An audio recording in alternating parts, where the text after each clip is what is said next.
আচ্ছা, আজকে থেকে সুপার 8 শুরু হচ্ছে। আমরা জানি যে নাসাউ ক্রিকেট গ্রাউন্ডের যে উইকেট, সেটা নিয়ে প্রচুর সমালোচনা হয়েছে। ইভেন এখন আমরা ওয়েস্ট ইন্ডিজে ফেরার পরেও দেখেছি যে সেন্ট ভিনসেন্টের যে উইকেট, বাংলাদেশ যেখানে 106 করে ডিফেন্ড করলো নেপালের বিপক্ষে, ওই উইকেটটা নিয়েও সমালোচনা হচ্ছে। মানে ওয়েস্ট ইন্ডিজে ফিরেও যে খুব একটা লাভ হয়েছে তা না। নর্থ সাউন্ডের উইকেটটা শুনছি খুব ভালো। ইভেন সবশেষ ম্যাচেও আমরা দেখেছি ইংল্যান্ড 10 ওভারে 122 করে ফেলেছিল।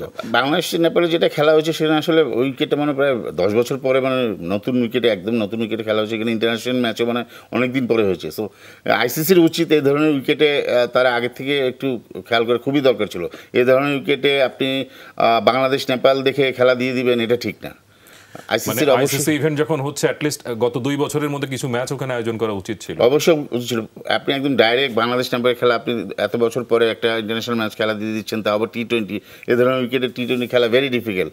আমি মনে করি এতে ব্যাটসম্যানদের তো খেলা নষ্ট হচ্ছে, সাথে খেলার মানও নষ্ট হচ্ছে, খেলার সৌন্দর্যও নষ্ট হচ্ছে।